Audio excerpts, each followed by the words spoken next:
This podcast is brought to you by People's Light, a cultural and civic center celebrating its 49th season. For more information about People's Light, visit www.peopleslight.org.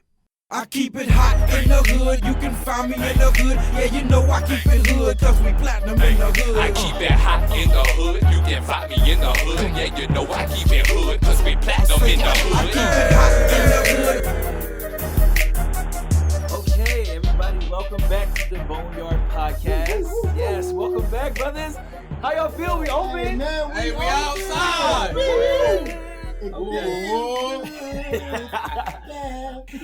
The Boneyard podcast is a limited roundtable discussion with the cast of Bones, which is a gripping social horror by acclaimed writer-director Steve H. Broadnax. The third. There we go. Thank you so much. Running at People's Light now through October 15th. In Bones, the night takes a chilling turn over a game of dominoes as childhood demons are exposed and a group of friends question everything they think they know about masculinity and what makes a man. You already know what we do here, so let's just do a quick round of introductions so everybody remembers who we are, and then we'll jump right in. I'm Keith, and I play Trey. I'm Elijah, and I play Derek. I'm Eric B. Robinson Jr., and I play Remello. John Clarence Stewart, I play PJ. And y'all play it so well. I say. Is that in the script? No, I was off script. Oh, Okay, so all right. So as per usual, we are taking our cue from a line in the play, and then we're going to dive into a deeper discussion about it. Today's episode is going to be jumping off of the line, where can we feel safe?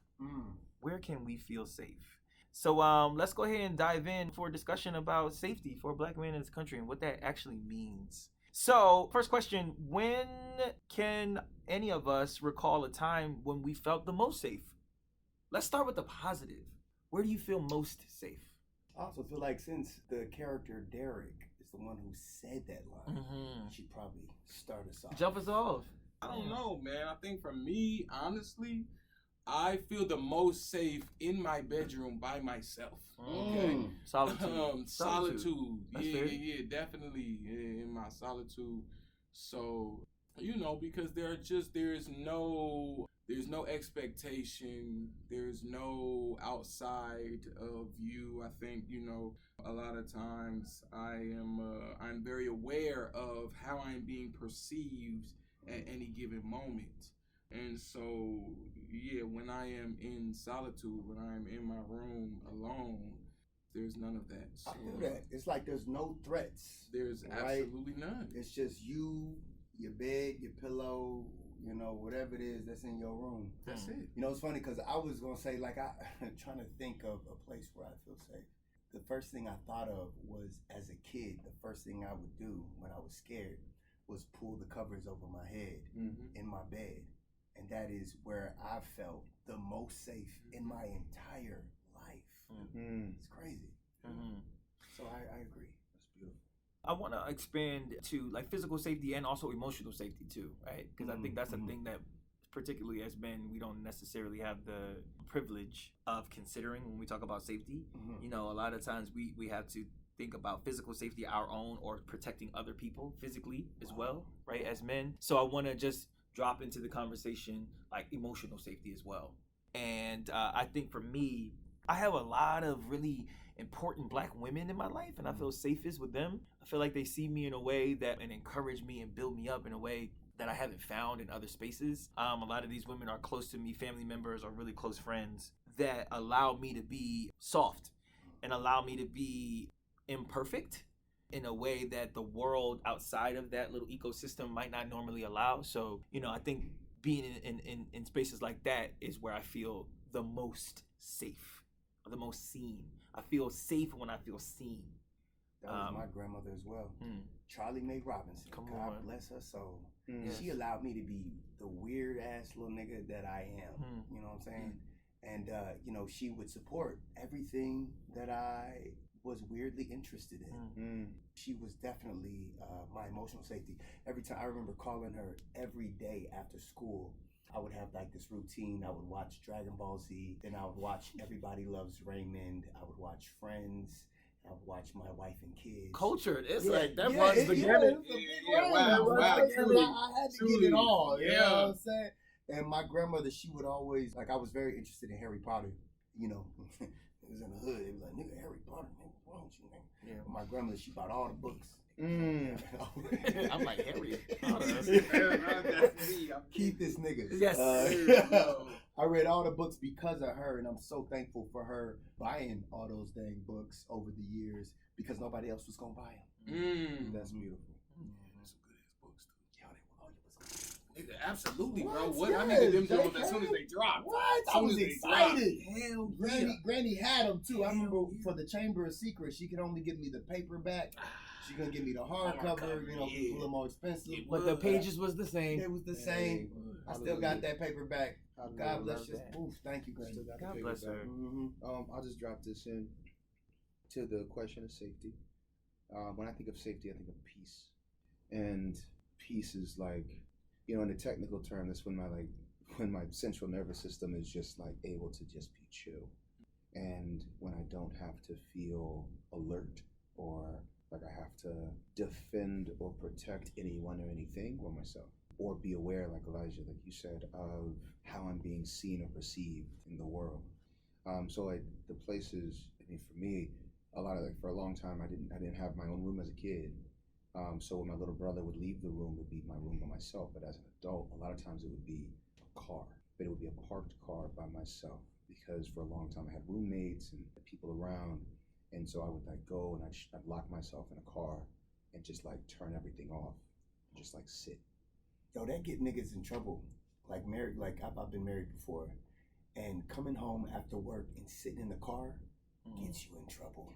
But they don't understand that yes, that is the time I can decompress before I have to go in and deal with the cacophony of everything inside. And so I feel that. Like what you're saying, like I think that there's something very specific about these kind of scenes in our lives. We go from this place to this place to this place. We go from this place to this place to this place. And I think that these liminal spaces that we can take for us, I think sometimes there were times where I felt guilty for really taking that time in that liminal space.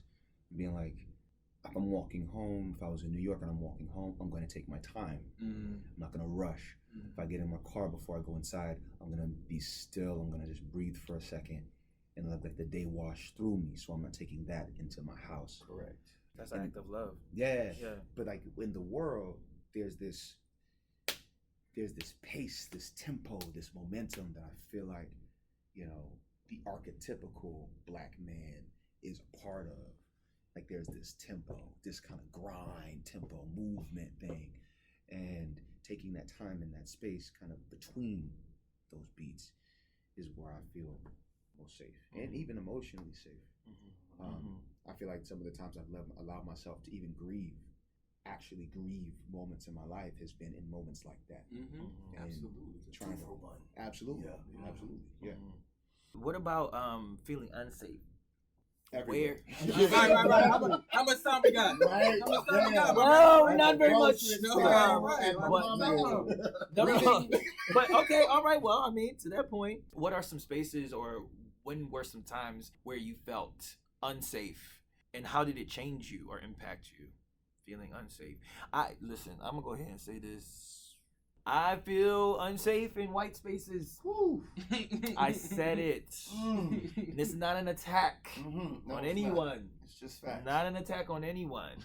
But when you have to contort yourself and you have to do a heavy lift of trying to defy stereotypes or work against bias that people may have or may not even know that they have, and you don't get to arrive as your authentic self. I remember the first time I was in like a predominantly white space was undergrad. It was my senior year of undergrad because I went to an HBCU stand up. And you Wiley College in the building. Morehouse College in the building as well. And I went to the British American Drama Academy, and I was the sole black male student in the cohort that year. Sound white in the crispy white. Saltine. And you know, everybody was great. People were great, but it was unfamiliar territory, and there was nobody that I could look at or lean on or have a shared understanding about, oh, you see me in this space, and I learned in that moment I was like, oh, okay, I gotta be here for myself. And that's something that stays with you. It follows you into institutions, it follows you into organizations, it follows you into corporations, because a lot of the times for Black men who are really front-footed about trying to shift the narrative or create an impact, you find yourself in spaces where you may be the sole or one of few. And in those spaces, I don't feel safe. I mean, over the years, I've learned how to just be more authentically invested in who I am and what I bring to the space. But, it still requires a lot of dexterity. What do you mean shift the narrative in those spaces? For me, when I come into a space, I bring my authentic self, my whole Black ass with me. But also knowing that, like, yo, a lot of the people in this space won't understand you culturally. Yes. So they're going to have all kinds of presumptions. So that doesn't mean you don't be who you are authentically, but you also have to be aware of what you're doing, how you're doing even, so that doesn't perpetuate any of the negative stereotypes. You know what I mean? It's a heavy lift. Mental gymnastics. Those are the masks that we wear. Yeah. You know what I'm saying? Those are the masks that I found myself putting on in these white spaces. But quite contrary to what you were saying, a lot of times I feel unsafe in very Black spaces. You know what I'm saying? There, because look, there's different kinds of niggas. There's different kinds of Blacks. You feel me? And I came from, my daddy, he put me in the burbs. You know what I'm saying? So I experienced a different kind of Black, like Blacks that were kind of on the upward, social, climbing that social ladder, Black. I remember the first time I went to jail, and I was in jail for like 30 days. It was a horrific experience at first, because I think I look at myself as a very adaptable type of person. I adapt to my environment very well. But I remember it was nothing but niggas and Mexicans. And they came from a different background that I wasn't really too familiar with. So there was a lot of learning that I had to do in a quick amount of time, so that I wouldn't be seen, one, as a soft target, or two, as a disrespectful target. And so, I remember that was probably the most unsafe I felt, because I think it's also like the stereotypes of like what jail is, and these notions that they put in media about jail. It really was the exact opposite after I kind of eased my way into it. But I remember that space, boy, being like, I don't know how to present myself. I don't know what to do, because this just ain't my life. No, that's an interesting point. And so what are some of the things, if we can recall, some of the things that we do when we feel unsafe, when we're in an unsafe space? What are some of the things we do, some of the ways we protect ourselves, or some of the ways we fight through that feeling of discomfort or unsafety? I just be quiet, bro. I just be quiet. Like PJ talked about that in the play, just about, he learned to be quiet, to like process his emotions. I think I learned that too, like just as a way to like survive in general as a Black man. Like I just don't never know what it is I'm getting into. So like I try to listen way more than I talk, because I don't be wanting to say the wrong thing. But then also it's tricky, because like I've now become aware that like sometimes me being quiet also gets perceived as a certain thing, as like standoffish or like threatening or whatever. So like then I be trying to walk that line, and that more so I feel like be happening in white spaces, is like I be too quiet, and then they be looking at me like, why this nigga so quiet? Like what the fuck going on? But to answer your question, I think I learned like my defense mechanism in when I'm not feeling safe is to just be silent. One of the things that I learned, I didn't even know that I learned it. I disassociate. So that's the way that it moves in me. Like I disassociate. I become the observer in the room. The language that I would use back in the day was I make myself a fly on the wall. And in any space I can make myself a fly on the wall. I can make myself invisible. And I try to make myself as small as possible, so that nothing that I did would be seen or heard or known or anything like that. Because I grew up very, very incredibly sheltered, and just an incredibly sheltered environment. So every environment outside of that was hostile. whether it was black, white, whatever. And so there was this degree of, when I went into an environment, you know, the first hostile environment was like a school bus. That like leaving school, leaving for school, public school when I've been in private school, then homeschooled. And then like I'm going to a public school and getting on the school bus and like observing everything and the things that were projected onto me of like the things that I should know, the people that I should be aware of, when I didn't know any of the cultural references or anything like that. So any of the cultural references that are like black references or white references or anything like that, I didn't know who Michael Jackson was till I was like 14 years old. Damn. So I didn't like these weren't these weren't. I'm sorry. No, That was that Kevin You Hart. one of them That niggas was from like school. Kevin Hart moment. He one of them niggas from school. That was that Kevin I Hart relate shit. to that because I feel like I wasn't properly socialized as well. That's the thing. Yeah. You know Michael Jackson is proper I knew socialization. fucking Michael That's Jackson. hilarious. You know Michael Jackson is proper socialization. We're not laughing at each other's experiences. We're No, we're not. But not. like, but we could be, you know. But this is that kind of space where we can like be real and we can be honest about it. Yeah. And, like for me, it was. I remember there being certain names that would come up in conversations, and I remember being the observer, and a name being dropped in the conversation or a title being dropped in conversation, and everyone being like, like this collective knowing, and then I would learn when there was a collective knowing or like I would go, yeah. I would like, yeah, I would yes and because it was like if I didn't, it was like who doesn't like I smell it. Like what the fuck is that? I be doing that shit to this. To this day, nigga.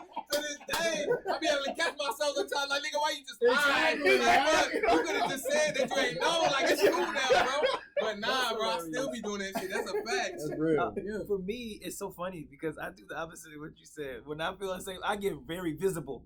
I understand. And I've always known niggas like this. I'm like, nigga, I'm here.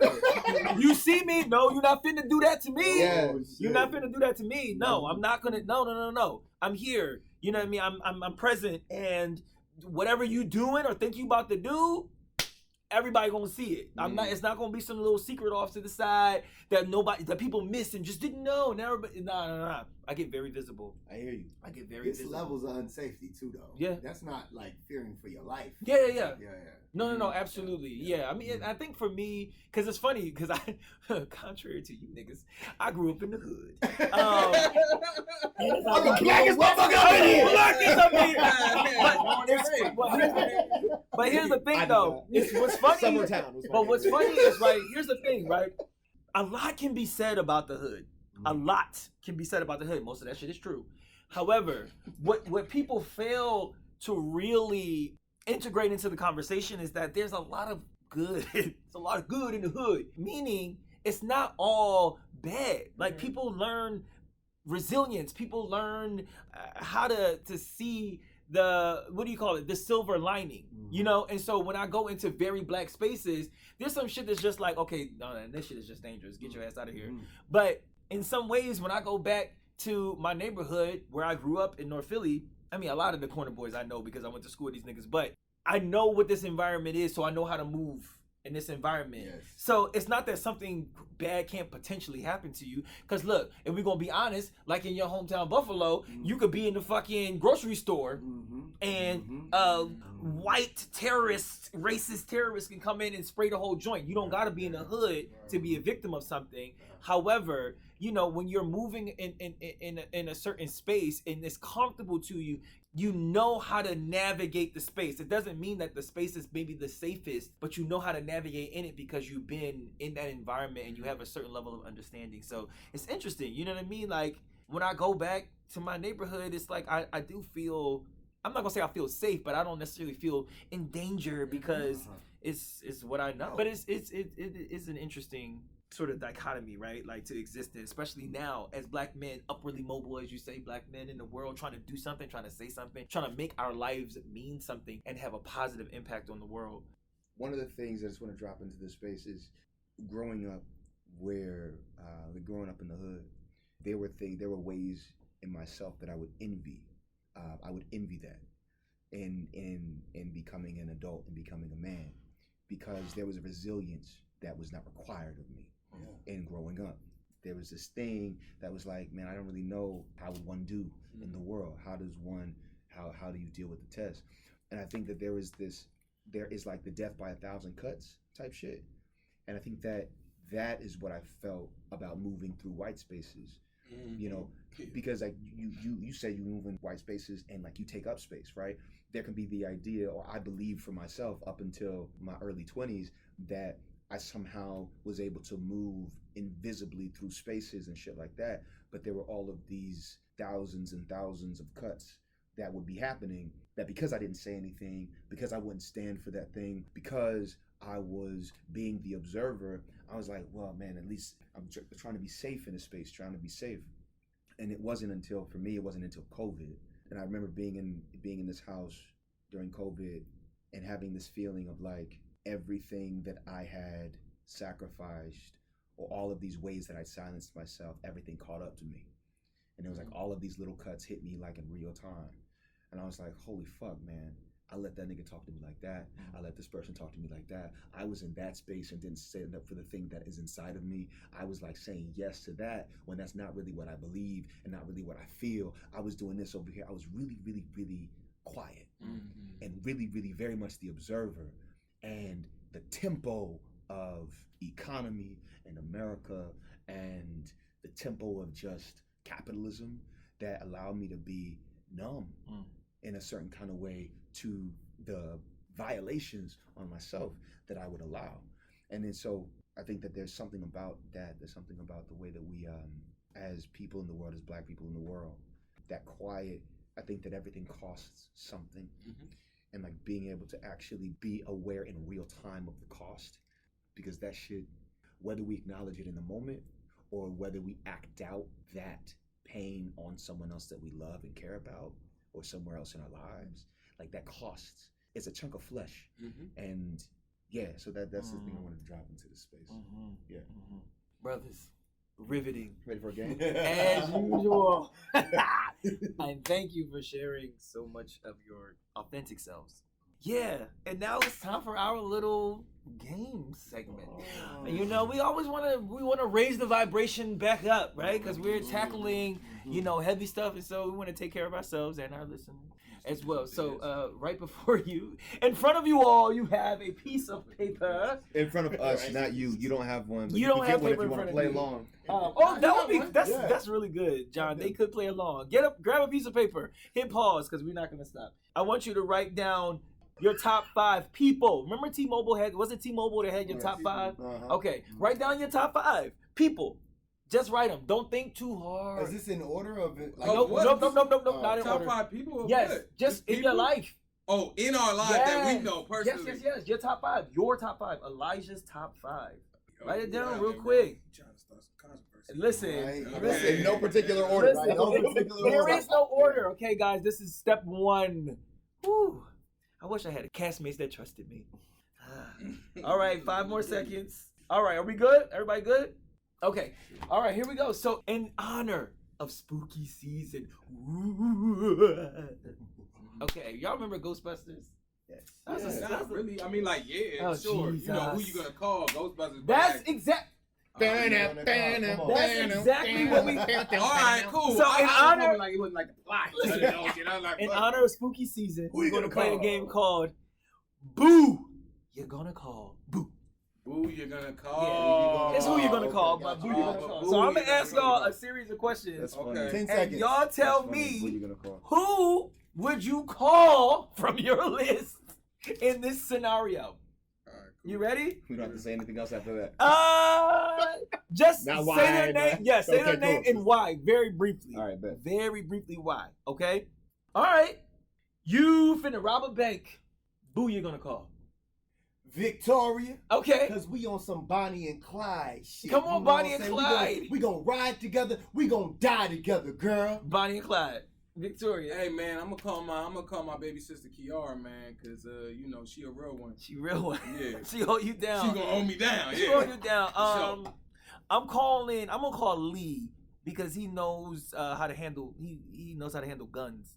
Like in a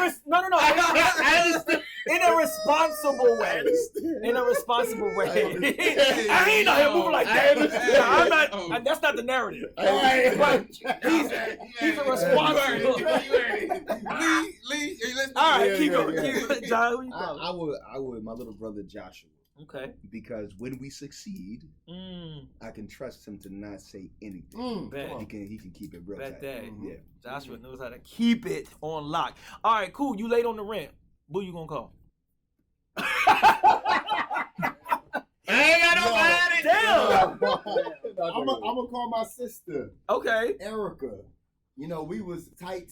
Eric and Erica, you know. Okay. So, yeah, she gonna come through. Okay. She work for the post office. Okay, Erica. I'm called Deshaya. Mm-hmm. Yeah, she reasonable. She got it. She reasonable. So wait. So once we say the person, then we supposed to cross them off because we can't use. Yeah, them no. You only can use them you once. can use them Oh, once. that's One not time. fair. Oh, Yeah. shit. What? Damn. Damn. Yeah. All right. Cool. Yeah, I'm gonna call my dad, man. I'm definitely gonna call my Bob. Okay. Hey, bro, I need a little help. Run me that bread, okay, please, Dad. You know, I know you done already ran me so much, but if I could just hold a little bit more. All right, let's bet that everybody went. John. I would call, if I was late on my rent, I would call Jessica. She's my little sister. She's the most judicious of all of us kids. Come on, fiscally responsible. She's like, she gets it. And not only that, you know, it would come with a cost, but she wouldn't just let me. She would check me. But you ain't getting evicted. No, I'm not getting evicted. Not this month. Not this month. Yeah. All right. So, you did the deed. You killed somebody, and now you gotta hide the body. Oh shit, nigga. You gotta hide the body. That's so easy. Who you calling? Natasha. John's calling Natasha. Why you calling Natasha? Because she's really fucking smart. Okay. She is really fucking smart, and her family is like she's really smart. She has like a global sensibility about her. Like she's not really fazed by certain things. She's fazed by some things, but I think that she'd be able to and also, I mean, she has this like British accent and shit like that, man. Ain't nobody gonna question her. Yeah. I'd be like, oh my god, I'm so stressed. Like, Yeah. They'd be like, oh my god, yeah. We always believe the Brits. Yeah. Come on. We always believe Duh. Yeah. Like, okay, cool. Yeah. I'm calling Tess. Who is Tess? Tess? Who is Tess? My best friend. Stop it. I'm calling her. She know what to do. Tess, Oh, yeah. Yeah. In LA. Yeah. In LA, and you supposedly knew Tess. Yeah, Tess. Come on, John. You know Tess. I'm calling Tess. Hi, Tess. She She a ride or die. Exactly. She ride or die. Oh yeah, you already know. She a fucking nigga. Yeah, there we go. Elijah. Damn, bro. All right. Just did a deed. Got to bury a body. All right. Hey, look. I'm gonna go ahead and I'm gonna call my boy Manny. You know what I'm saying? My homeboy Manny from high school, middle school. You know, we go way, way, way back. So, you know, he once again ride or die. That's who I'm gonna call. Manny the man. Manny the man. Straight up though. Yeah, I'm gonna be honest with y'all. I don't know. You sorry to this question? You know what? I'm gonna call my boy Elijah. Okay. Yeah, Juilliard Jones. Juilliard Jones. Hey, brother, I'm gonna help me bury the body. Bet that. Yeah, put some acid on the body, put it in the barrel. You know what I mean? I seen Breaking Bad. Don't give away how you gonna do it. You're right. Chop it up. Chop it up. All right. That's a hard one. You about to get married or married again, and you need a best man or best woman. Oh, I just used my. That's crazy. I'm sorry. You only got 2 left, and you gotta choose. That's crazy. It's not fair. You only got 2 left, and you gotta choose. Steve H. Broadnax the third. Boy, Steve. He gonna wear the flyest motherfucking suit. It's gonna be double breasted. It's gonna be Gucci, Louis. He gonna have a red bottom. You at your own. Right, exactly. I'm like, who get married? Who's getting married? That's a fact. Yeah. Get a flyest speech. Yeah. Steve H. Broadnax the third. The third. Honorary and proud. Anyway, I'm calling Keisha, my twin. Makes sense, right? Yeah. Twinzo. Yeah. The best man? Best woman. Best man.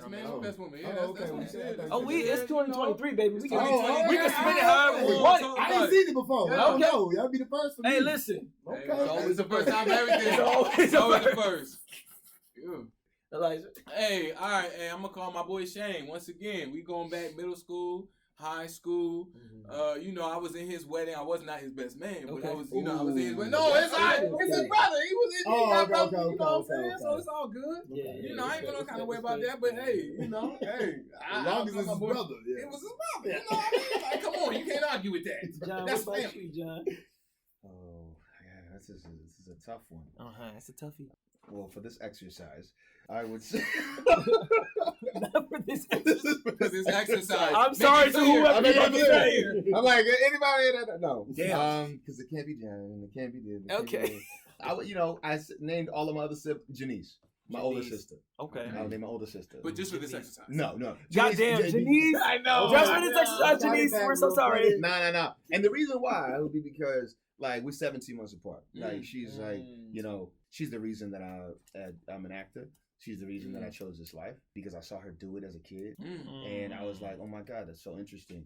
And so much of my life as a kid was like following in her footsteps, and she protected me from a lot of shit.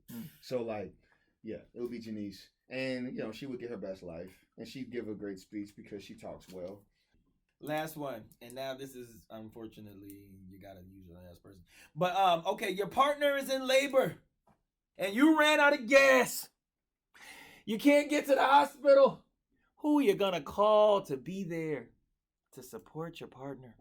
That's such an interesting question. Yeah, really interesting. Yeah. Thank you, Elijah.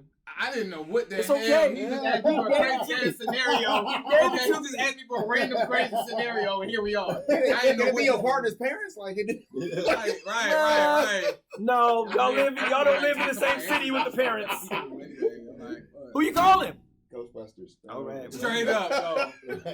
I'm gonna call 911. Who's gonna be there to help your partner go through labor? Just be there as a moral support, because you can't be there. You're like, yo, I need you to get there. Yeah. I go with her best friend. Okay.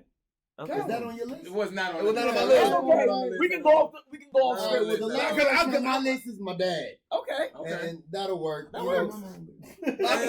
My mom. Okay. My mom would be great. Okay. She's in the medical field anyway. She'd be like, oh my God, I know what I'm doing. Yo, I'm gonna call my girl Story Ayers, man. Come I'ma through, call Story. Story going, get you right, soothe you. Soothe you. I'm calling Anthony because he a respectful type of nigga. So